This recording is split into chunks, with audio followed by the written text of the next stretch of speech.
আপনারা দেখছেন নিউজ তৎকাল 24। নমস্কার, নিউজ তৎকাল 24 এর পর্দায় আপনাদের সকলকে স্বাগত। আপনাদের সাথে রয়েছি আমি তৃষাগ্নি। দেখে নিন এখনকার সংবাদ শিরোনাম। জ্বালানি সাশ্রয়ে রাজ্য সরকারের দপ্তরে 50% কর্মী উপস্থিতির নির্দেশ জারি। জ্বালানি সাশ্রয়ে মুখ্যমন্ত্রীর কনভয়ের গাড়ি কমানোর সিদ্ধান্তের জোর জল্পনা। সাবরুম হাসপাতালে নার্সকে ঘিরে মিথ্যা অভিযোগ, তদন্তে সামনে এলো নতুন মোড়। ফ্ল্যাট নির্মাণে জালিয়াতির অভিযোগ, কাজ ফেলে উধাও প্রমোটার। স্বামীর বাড়ি যাওয়ার পথে শিশু সন্তান সহ নিখোঁজ গৃহবধূ, চাঞ্চল্য মনু এলাকায়। শান্তিরবাজার রেল স্টেশন কাণ্ডে মামলা প্রত্যাহার অটো চালকদের। দেখে নিন এখন সংবাদ বিস্তারিতভাবে। জ্বালানি সাশ্রয় এবং প্রশাসনিক ব্যয় কমানোর লক্ষ্যে রাজ্য সরকারের তরফে নতুন নির্দেশিকা জারি করা হয়েছে। প্রধানমন্ত্রী নরেন্দ্র মোদীর আহ্বানের পরিপ্রেক্ষিতে এবার সরকারি দপ্তরগুলিতে কর্মীদের উপস্থিতি নিয়ে বিশেষ পদক্ষেপ গ্রহণ করা হয়েছে। সাধারণ প্রশাসন দপ্তরের পক্ষ থেকে জানানো হয়েছে, রাজ্যের বিভিন্ন সরকারি অফিস চলাকালীন সময়ে তৃতীয় ও চতুর্থ শ্রেণীর কর্মচারীদের মধ্যে 50% কর্মী অফিসে উপস্থিত থাকবেন। বাকি 50% কর্মচারী বাড়ি থেকে ওয়ার্ক ফ্রম হোমের মাধ্যমে দাপ্তরিক কাজ করবেন। এই ব্যবস্থা কার্যকর করতে সংশ্লিষ্ট দপ্তর প্রধানদের সাপ্তাহিক রোস্টার তৈরির নির্দেশ দেওয়া হয়েছে। প্রথম সপ্তাহে রোস্টার প্রস্তুতের ক্ষেত্রে যেসব কর্মচারী অফিসের কাছাকাছি এলাকায় বসবাস করেন তাদের অগ্রাধিকার দেওয়ার কথা বলা হয়েছে। এছাড়াও যেসব কর্মচারী বাড়ি থেকে কাজ করবেন তাদের টেলিফোন ও অন্যান্য যোগাযোগ মাধ্যমে সবসময় সংযুক্ত থাকতে হবে। প্রয়োজন হলে জরুরি ভিত্তিতে অফিসে হাজির হওয়ার নির্দেশও দেওয়া হয়েছে। সরকার অধিগৃহীত সংস্থা, স্থানীয় সংস্থা, স্বশাসিত সংস্থা এবং অন্যান্য অধীনস্থ অফিসগুলিকেও একই ধরনের নির্দেশিকা জারি করার কথা বলা হয়েছে।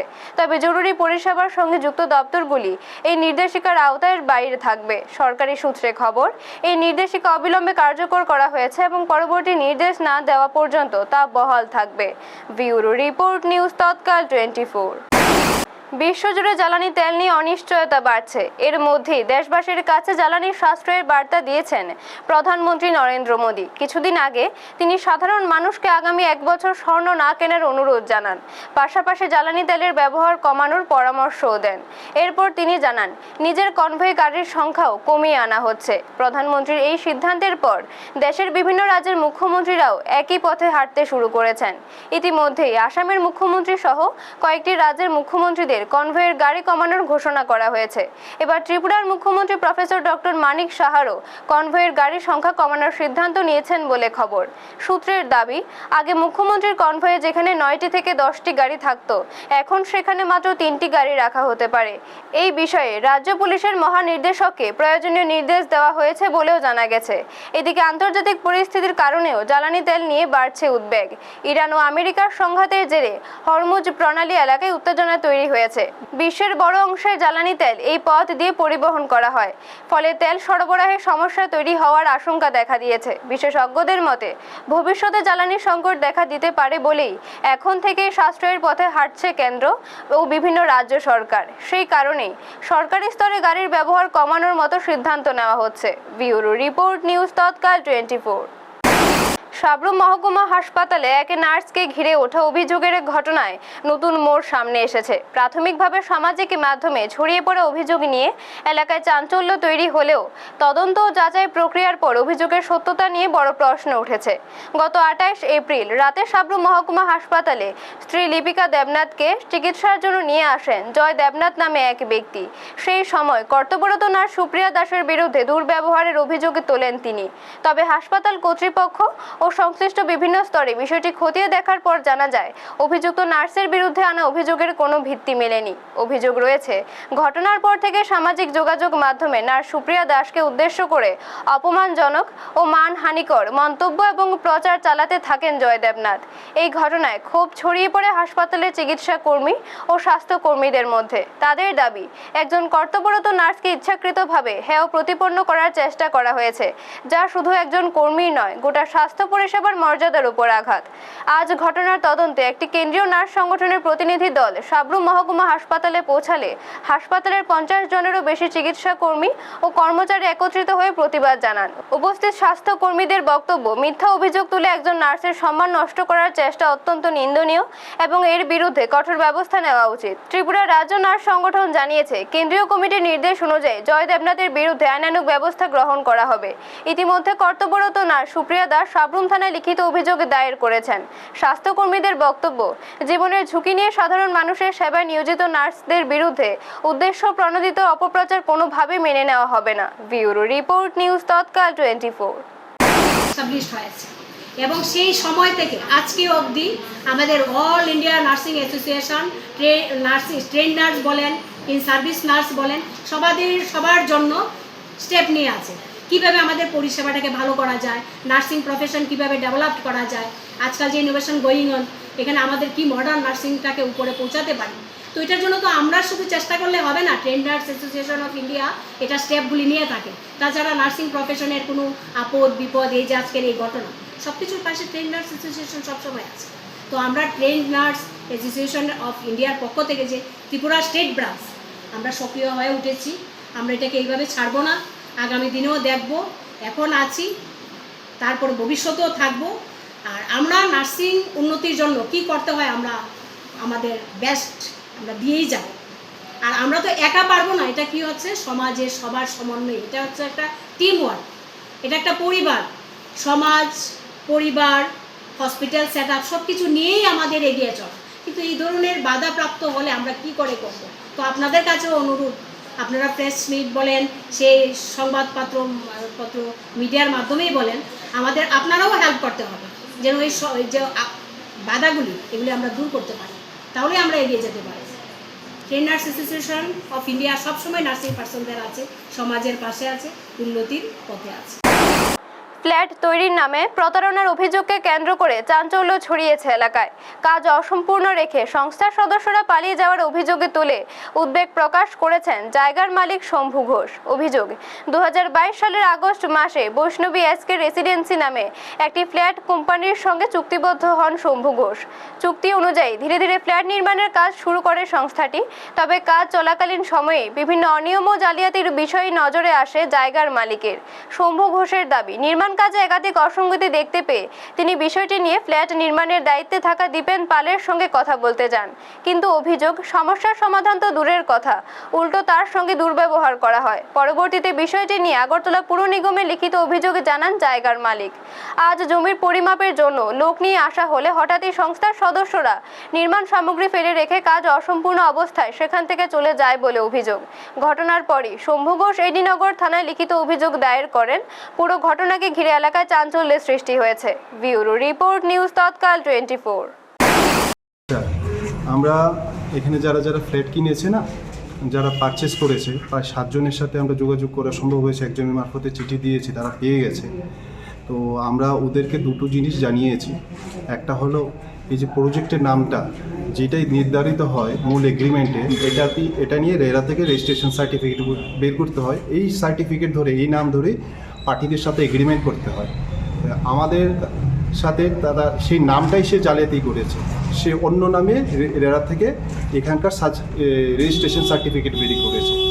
আমাদের নামে মূল এগ্রিমেন্ট এক নামে, সে রেজিস্ট্রেশন সার্টিফিকেট বেরি করেছে অন্য নামে। এটা একটা বড় জালিয়াতি কাজ, সে এখনও এটা সেইভাবেই আছে। আরেকটা হলো আমাদের মিউনিসিপ্যালিটি প্ল্যান ওয়াইজ কাজ হয়নি, পুরো মিউনিসিপ্যালিটি প্ল্যানে কোনো রকমের কাজ করিনি। সেটা আমরা যে পারচেজার যারা ফ্ল্যাট পারচেস করেছে তাদের সবাইকে আমরা চিঠি মারফত জানিয়েছি এবং বলছি যে আপনারা ইন্সপেকশন করুন রেরার অফিসে গিয়ে বা মিউনিসিপ্যালিটি গিয়ে, যে আমাদের যে দুটো দাবি করেছি দাবিগুলো জাস্টিফাই করুন যে এটা ঠিক করেছে কিনা। তো তারা আমাদেরকে জানাবে হয়তো 2-3 দিনের মধ্যে। তারা ইন্সপেকশন করার পর তাদেরকে চিঠি দেওয়া হয়েছে। আরও আছে, কিন্তু সব কিছু এখন মানে যদি এটা আইনে যদি যায় তাহলে সেই জন্য সব কিছু ডিসক্লোজ করা যাচ্ছে না। যেটা আমরা ডিসক্লোজ করার যে 3টে পয়েন্ট, এই যে কারেন্টের বিল দিচ্ছে না, এরপরে আমাদের যে মান্থলি যে রেন্ট দেওয়ার কথা, হাউস রেন্ট কথা, সে ডিসেম্বর মাস থেকে পুরো পেন্ডিং আছে। ডিসেম্বর মাস থেকে পুরো পেন্ডিং আছে, সে আমাদের কোনো ধরনের আমাদের পেমেন্ট দিচ্ছে না, মান্থলি রেন্ট আমাদেরকে দিয়ে যাচ্ছে না, যেটা আমাদের বলা ছিল এগ্রিমেন্টে যে 3 মাসের অ্যাডভান্স দেবে। অ্যাডভান্সে দূরের কথা, সে আমাদের কোনো পেমেন্টই করছে না। তাকে 2বার চিঠি পাঠিয়েছি, কিন্তু সে কোনো ধরনের কর্ণপাত করছে না। শান্তিরবাজার মহকুমার মনু এলাকায় এক গৃহবধূ তার শিশু সন্তানের রহস্যজনক নিখোঁজ হওয়ার ঘটনায় উদ্বেগ ছড়িয়েছে। গতকাল বাপের বাড়ি থেকে স্বামীর বাড়ির উদ্দেশ্যে রওনা হওয়ার পর থেকেই আর কোনো খোঁজ মিলছে না মা ও ছেলের। নিখোঁজ গৃহবধূর নাম তেজি দেববর্মা, বয়স 23। তার বাড়ি মনু ভিলেজের কালাপাড়া এলাকায়। পরিবার সূত্রে জানা গেছে, গতকাল তিনি 4 বছরের শিশুপুত্রকে সঙ্গে নিয়ে মনাই পাথর স্বামীর বাড়ির উদ্দেশ্যে বের হন। তবে রাত হয়ে গেলেও তিনি স্বামীর বাড়িতে পৌঁছাননি। এরপর থেকে দুই পরিবারের উদ্বেগ ছড়িয়ে পড়ে। পরিবারের সদস্যরা প্রথমে আত্মীয় স্বজন, পাড়া প্রতিবেশী ও বিভিন্ন সম্ভাব্য জায়গায় খোঁজ খবর চালান, কিন্তু কোনো সন্ধান না মেলায় শেষ পর্যন্ত বীরচন্দ্র মনু মনপাথর আউটপোস্টে একটি লিখিত নিখোঁজ ডায়েরি দায়ের করা হয়। পরিবারের দাবি, তেজি দেববর্মার মোবাইল ফোনও বন্ধ পাওয়া যাচ্ছে। সঙ্গে 4 বছরের শিশু সন্তান থাকায় পরিবারের উৎকণ্ঠা আরও বেড়েছে। দিন দুপুরে এক গৃহবধূর শিশু সন্তান সহ এভাবে নিখোঁজ হয়ে যাওয়ার ঘটনা এলাকা জুড়ে ধোঁয়াশা তৈরি হয়েছে। ব্যুরো রিপোর্ট, নিউজ তৎকাল 24। তাই রনা ফাইমানি এই শুক্রবার শুক্রবার ফাইমানি ओमफ्राय मैया हेंखे 3टा 3:30 थांनायसो आं मथाय रोमान जागोन सकाय गथायखौ दा आंबो सगैयानो खाना खस खायनो बफोर थांमानो नगनिखाय नगनि 3:30 हेराबो थाङो